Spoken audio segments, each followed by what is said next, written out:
Hello my soul family, कैसे हो आप सब। मेरे सभी सोल फैमिली को जय श्री राम, जय नीम करोली बाबा। देखिए, हर दुख में ईश्वर का कोई ना कोई संदेश छिपा होता है। हर दुख के पीछे कुछ ना कुछ कारण होता है। जैसे मान लीजिए, जो भगवान को नहीं मानते, मैं उनकी बात नहीं कर रही हूँ। जो ईश्वर को मानते हैं, जो ये जानते हैं कि हाँ ईश्वर होते हैं, जो जान जाते हैं, उनकी भी बात नहीं कर रही हूँ। जो मानते हैं उनकी बात कर रही हूँ। तो जो मानते हैं ना, तो अगर उनको दुख आता है तो बहुत परेशान हो जाते हैं। भगवान ने क्यों ये दुख दिया है, भगवान ने मेरे साथ बुरा क्यों किया है। क्योंकि जो मान रहे हैं वो ऐसे ही बोलेंगे, लेकिन जो जान चुके होते हैं ना, तो हर दुख को बोलते हैं कि थैंक यू प्रभु, ये दुख मेरी लाइफ में लाने के लिए। क्योंकि हो सकता है वो दुख ना आता तो मैं इतना ना बदलती। मैं तो सोचती हूँ, जो भी कष्ट मेरे ऊपर आता है, मैं सोचती हूँ कि thank you so much Hanuman Baba, thank you universe, thank you ब्रह्मांड, आपने मुझे ये दुख दिया। और उस दुख की वजह से मेरे अंदर चेंजेस भी बहुत आए, मैं बदली भी, मेरे स्वभाव में बहुत ज़्यादा परिवर्तन आया। मैं इतना ज़्यादा चेंज हुई कि मेरे अंदर ईगो बहुत था, धीरे धीरे कम हो गया। बहुत चीज़ें ऐसी हैं, जैसे मान लीजिए मेरी मम्मी इस दुनिया में नहीं है। सोचो, जिसकी माँ नहीं रहती इस दुनिया में, कितना बुरा लगता है। बहुत अंदर से बहुत ज़्यादा, मतलब उस इंसान की ज़िंदगी पेनफुल लगती है। और ख़ासकर लड़की, लड़के तो एक बार थोड़े, भूलता कोई नहीं है अपनी मम्मी पापा को। लड़के तो अपना दिमाग इधर उधर डाइवर्ट करके थोड़ी देर के लिए भूल भी जाएंगे, लेकिन लड़कियों के दिल में हर वक्त यही रहता है कि काश मेरी मम्मी होती। मेरे दिल में हमेशा ये चीज़ें रहती हैं कि काश मेरी मम्मी होती तो मैं भी अपनी फीलिंग को अपने मम्मी के साथ शेयर करती।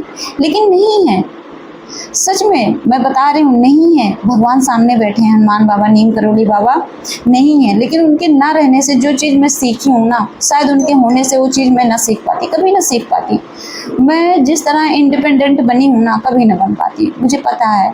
क्योंकि मैंने उनको अपनी बैसाखी बना रखा था। भगवान समझ रहे थे, भगवान समझ रहे थे कि ये बैसा, मतलब ये अपाहिज बन चुकी है, ये उस माँ को बैसाखी समझ रही है और उन्हीं के सहारे वो जिंदा रहना चाहती है, उन्हीं के सहारे जीना चाहती है। भगवान अच्छे से समझ रहे थे। और यूनिवर्स तो अपने जब बच्चे को धरती पर भेजते हैं तो वो कभी ये नहीं सोचते कि कोई अपाहिज बने।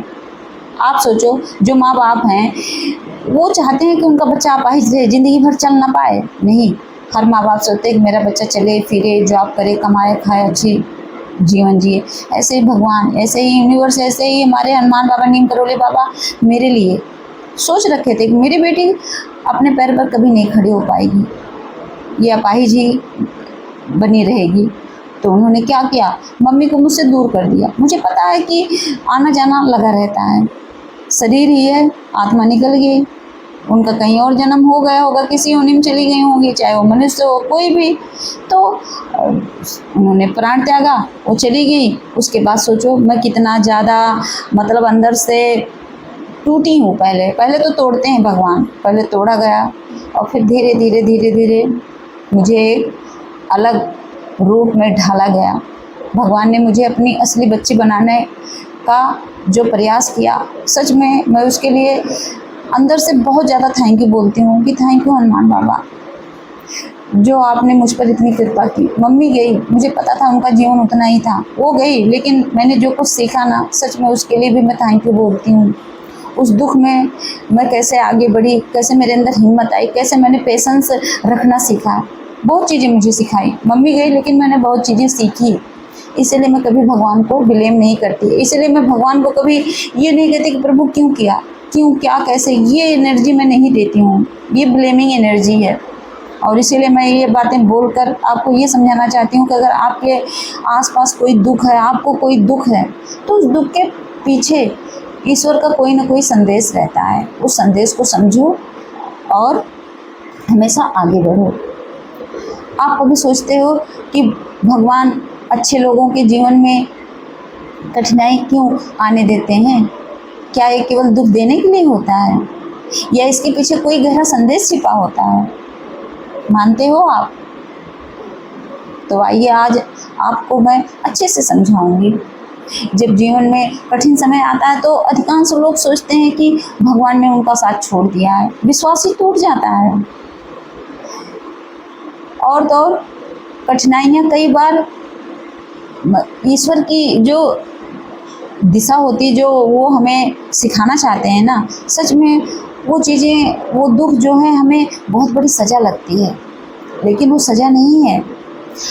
अभी आपसे मैं कह रही हूँ कि मान लीजिए आपके ऊपर कोई संकट है, फाइनेंशियली प्रॉब्लम है, या आपको आपका प्यार नहीं मिल रहा है, आप मम्मी पापा से हर्ट हो रहे हो, तो लगता है कि भगवान ने जो है हमें सज़ा दी है, लेकिन सच में वो सज़ा नहीं है। अगर दिल से सोचो, अच्छे से सोचो ना, उसके पीछे का कारण सोचो कि भगवान मुझे क्या सिखाना चाह रहे हैं। वो कोई सीख है जो आप नहीं समझ पा रहे हो, पकड़ नहीं पा रहे हो, बस ये सोचो आपके एकदम करीब है। जो सीख आपको देना चाहते हैं यूनिवर्स, भगवान, वो बस आपके करीब है, बस आप पकड़ नहीं पा रहे। पकड़ने की कोशिश कीजिए। कभी कभी ईश्वर हमें हमारी क्षमता से परिचित कराना चाहते हैं। वो बताना चाहते हैं कि बेटे तुम बहुत स्ट्रांग हो। हमारी जो चुनौतियाँ आती हैं हमारी लाइफ में, उससे हमें लड़ना सिखाते हैं, हिम्मत देते हैं, उससे हमें परिचय कराते हैं कि अगर वो शेर है तो तुम सवा शेर हो। जब सब कुछ आसान होता है तब इंसान अपने भीतर छिपी हुई शक्ति को नहीं पहचान पाता। आप सोच रहे हो कि आपको पूरी ज़िंदगी जन्म लेते ही सुख ही सुख में रखा जाए, तो आप समझ पाओगे, आप पहचान पाओगे, आप अपने अंदर की ऊर्जा को, अपनी एनर्जी को, जो डिवाइन सोल है, जो भगवान के बच्चे हैं, वो कभी जान पाएंगे? अगर आपको दुख मिला है, आप कह रहे हो मुझे बचपन से दुख है, मुझे ये कष्ट मिला, वो कष्ट मिला, तो अगर आपको कष्ट ना दिया जाता तो अपनी ऊर्जा पहचान पाते आप कितने पावरफुल हो। संघर्षी धैर्य, साहस और विश्वास को मजबूत बनाता है। ये चीज़ कब समझोगे आप? समझ लो, वरना बहुत पछताओगे। कई दुख हमें गलत रास्ते से सही दिशा की ओर मोड़ने के लिए भी आते हैं। ये बात कब समझोगे? जिस घटना को हम आज दुर्भाग्य मानते हैं, जिस सिचुएशन को बोलते हैं कि मैं तो बदकिस्मत हूँ, मेरी किस्मत फूट गई है, ऐसे ऐसे वर्ड यूज करते हैं, वही भविष्य में हमारे जीवन का सबसे बड़ा वरदान बन सकती है, ब्लेसिंग है डिवाइन की। लेकिन आप लोग नहीं समझते हैं। ईश्वर हर किसी की हर इच्छा पूरी नहीं करते हैं, लेकिन वह हमेशा वही होने देते हैं जो हमारी आत्मा के विकास के लिए आवश्यक होता है, जो सेल्फ ग्रोथ के लिए होता है। इसीलिए हर कठिन समय में वो विश्वास बनाए रखें कि ईश्वर कुछ छीनने नहीं, बल्कि हमें कुछ सिखाने आए हैं। वो हमसे कुछ लेने नहीं आते हैं। ईश्वर हमसे कुछ नहीं चाहते, सिर्फ ईश्वर ये चाहते हैं कि हम सत्य मार्ग पर चलें, हमेशा सच बोलें और अच्छे कर्म करें। बस वो हमसे ये जो हम फूल, माला, प्रसाद कुछ भी चढ़ाते हैं, मैं भी कहती हूँ कि मैं प्रभु 500 का प्रसाद चढ़ाऊँगी, 1000 का चढ़ाऊँगी, ये सब भगवान हमसे नहीं मांगते हैं। बस भगवान भाव के भूखे हैं, आपसे फूल भी नहीं मांगते हैं। बस आप दिल से उनका नाम ले लो ना, तो भगवान प्रकट हो जाते हैं, वो साक्षात आपके सामने खड़े हो जाते हैं। अब आप कहोगे दिखते नहीं हैं, आप फील करो तो आपको महसूस होंगे, ज़रूर होंगे। और तो और जब भी जीवन में दुख आए, अपने आप से ये 3 क्वेश्चन ज़रूर पूछिए अपनी आत्मा से बैठकर एकांत में, ईश्वर मुझे क्या सिखाना चाह रहे हैं आप? प्रभु प्लीज़ मेरी मदद कीजिए। इस अनुभव में आप कैसे बेहतर बन सकते हैं, इस चीज़ के बारे में सोचिए। और क्या ये दुख मुझे ईश्वर के और करीब ला रही है? सोचिए, अपनी आत्मा से पूछिए कि क्या इस दुख से मैं बार बार राम राम जप रही हूँ, मैं बार बार कह रही हूँ कि हे प्रभु मुझे बचा लो, हे प्रभु मुझे बचा लो। हो सकता है इससे पहले आपने कभी भगवान का नाम ही ना लिया हो, इससे पहले आपने बोला ही ना हो कि हे नीम करोली बाबा, हे हनुमान बाबा मेरी मदद करो, लेकिन जब दुख आए तो तुरंत बोले हे प्रभु प्लीज़ बचा लीजिए। मतलब वो प्रभु शब्द, जो वर्ड है, वो आपके मुख पे आया तो ये किसकी कृपा है? तो कैसे आप कह सकते हो?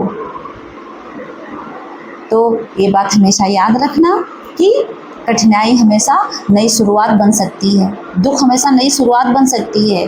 ये दुख आया है तो हो सकता है आपको भक्ति मार्ग में ले जाने के लिए आया हो, आपको कुछ नया और अच्छा बनाने के लिए आया हो।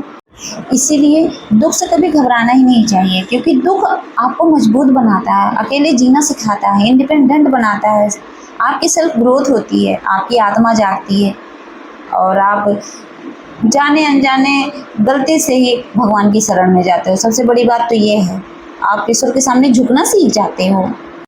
और एक बात हमेशा याद रखना, जो डिवाइन सोल हैं, जो चूजन वन है, जो भगवान के चुने हुए बच्चे हैं, और जो कोई भी हो जो भगवान को मानता हो, तो देखिए सबसे पहले क्या है, ईश्वर कभी बिना कारण किसी की परीक्षा नहीं लेते हैं। आप सोचते हो, जैसे मैं भी बोलती हूँ कि हो सकता है भगवान आपकी परीक्षा ले रहे हो, तो परीक्षा में पास होने की कोशिश करिए। कोई फेल होना चाहता है किसी परीक्षा में? कोई भी एग्जाम आप देते हो तो यही दुआ करते हो, प्रभु मैं पास हो जाऊँ, पास हो जाऊँ। और जब हमारे रियल लाइफ में जो दुख आता है उस परीक्षा में, अगर मान लो उस परीक्षा की घड़ी में हमें पास होना भगवान सिखा रहे हैं कि फेल मत होना बेटे, तुम्हें पास होना है, तो आप हार मान जाते हो। हमें हारना नहीं, हमें पास होना है। हर आंसू के पीछे कोई सीख होती है, ये हमेशा याद रखना। हर संघर्ष के पीछे कोई उद्देश्य होता है, कोई पर्पज छिपा होता है, ये भी हमेशा याद रखना। और हर कठिनाई के पीछे ईश्वर का कोई ना कोई संदेश छिपा होता है, ये भी हमेशा याद रखना। अगर याद नहीं रखोगे तो क्या होगा? उसको दुख मानकर हमेशा रोते रहोगे, कहीं कोने में बैठकर टेंशन में रहोगे, डिप्रेशन में चले जाओगे। कोई बचा पाएगा आपको? आपकी फैमिली, आपके मम्मी पापा भाई बहन, कोई नहीं पूछेगा। तब कहेंगे तो पागल हो गया है, ये ऐसे ही रहता है, तो मेडिसिन के सहारे जी रहा है। कोई नहीं पूछता, दुख में कोई नहीं पूछता। आपके अपने मुख मोड़ लेंगे। इसीलिए अपने आप को स्वस्थ रखने की कोशिश करो। स्वस्थ कैसे रहोगे? जब आप दिन भर सोचते रहोगे तो डिप्रेशन में जाओगे, तो आप तो ऐसे ही अनहेल्दी हो जाओगे। तो ये बात हमेशा याद रखना। जो मेरे बहनें हैं, जो मेरी सोल फैमिली है, जो ट्विन फ्लेम जर्नी में है, इसीलिए मैं बार बार ट्विन फ्लेम जर्नी पर वीडियो नहीं बना रही हूँ, क्योंकि देखिए ट्विन फ्लेम जर्नी बस हमें समझ लो एक ऐसा रास्ता दिख गया है, और वो जर्नी क्या कर रही है, हमें हमारे पर्सन से नहीं बल्कि ईश्वर से मिलाने के लिए मिली है। तो हम अपना सारा फोकस अपने पर्सन से हटाकर क्या करना है, हमें भगवान पर लगाना है।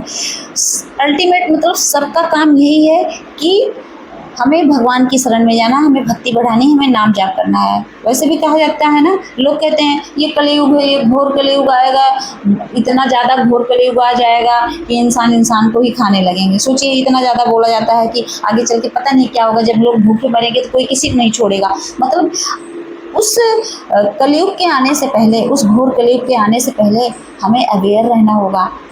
हम पूरी दुनिया को, समाज को नहीं बदल सकते, लेकिन कहते नहीं बूंद बूंद से घड़ा भरता है। हम अपने विचारों को तो चेंज कर सकते हैं ना।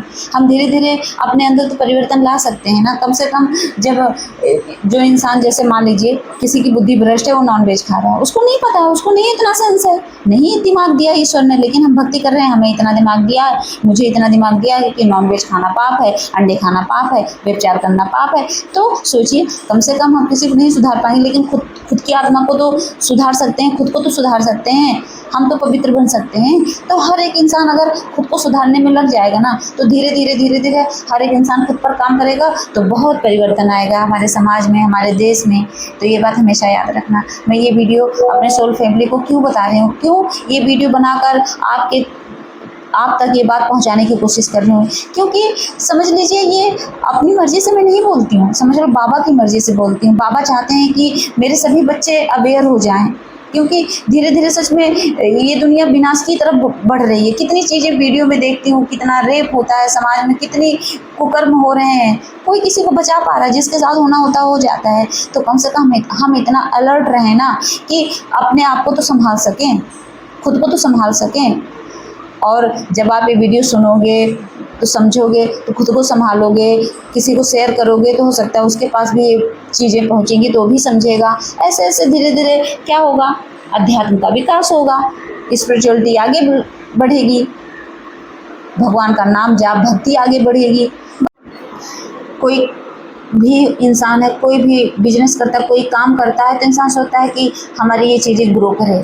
तो मैं तो कुछ नहीं चाहती, मैं ये नहीं चाहती कि हाँ हमारी कोई चीज़ या मेरी सच में आईडी ये भी नहीं चाहती ग्रो करे, लेकिन मैं ये चाहती हूँ कि हे बाबा जो मुझसे जुड़े हैं उनके अंदर इतने चेंजेस आए कि कम से कम वो नॉनवेज खाते हैं तो उसको छोड़ दें, व्यभिचार में फंसे हैं उसको छोड़ दें, शराब पीते हैं उसको छोड़ दें। मैं शराब की बात इसलिए कर रही हूँ, कितने भाई लोग हैं जो ड्रिंक करते हैं, तो इसीलिए बोल रही हूँ, क्योंकि ये सब समझ लो नेगेटिव एनर्जियाँ हैं। मांस, शराब, व्यभिचार जो इसका यूज करता है, इसका सेवन करता है, समझ लो नेगेटिविटी की तरफ जाता है। वो उसके ऊपर चारों तरफ इर्द गिर्द नेगेटिव एनर्जी ही रहती हैं, वो पॉजिटिविटी को कभी अट्रैक्ट नहीं कर सकता, भगवान को, भगवान की एनर्जी को, उनकी कृपा को कभी नहीं पा सकता है। ये बात हमेशा याद रखना। इसीलिए नाम जप, पूजा पाठ, भक्ति बढ़ाइए। और अपने आत्मा के विकास में लग जाइए। क्योंकि जब हमारी आत्मा आगे बढ़ती है, हमारे आत्मा की ग्रोथ होती है। ग्रोथ होना क्या है? कहते हैं कि इंसान आत्मा की ग्रोथ हो रही है। ग्रोथ कोई दिखेगा थोड़ी ना अंदर से। ग्रोथ यही है, आप मांस छोड़ रहे हो तो आप समझ लो ग्रोथ मतलब आगे बढ़ रहे हो। आप शराब छोड़ दिए, आगे बढ़ रहे हो, आपकी आत्मा की ग्रोथ हो रही है। वो व्यभिचार से दूर जा रही है, शराब से, मांस से दूर जा रही है, अच्छे कर्म कर रही है। ग्रोथ का मतलब यही है। आपके अंदर दया है तो समझ लो ग्रोथ कर रहे हो। आपके अंदर करुणा दया है, आप ग्रोथ कर रहे हो। बस यही है ग्रोथ करना। तो अपने आत्मा के विकास में लग जाइए। तो मेरी सोल फैमिली अच्छे से समझ गई होगी कि बाबा आपसे क्या कहना चाहते हैं। मैं कुछ नहीं बोलती, बाबा बुलवाते हैं तो मैं बोलती हूँ। इसीलिए मैं कहती हूँ करती मैं हूँ लेकिन कराते मेरे बाबा हैं। तो दुख से बिल्कुल नहीं घबराना है। दुख आए तो समझ लेना कुछ सिखाने के लिए आया है। तो अपने इर्द गिर्द दिमाग लगाओ, सोचो कि क्या सिखाना चाहते हैं ब्रह्मांड, क्या यूनिवर्स कहना चाहते हैं आपसे। इंट्यूशन पकड़ोगे, अगर आप प्योर में रहोगे, प्योरिटी में रहोगे तो अपने आप आपको भगवान हर चीज़ें क्लियर करते जाएंगे। तो अपनी आत्मा को परमात्मा से कनेक्ट करना सीखिए। जय श्री राम, जय नीम करोली बाबा।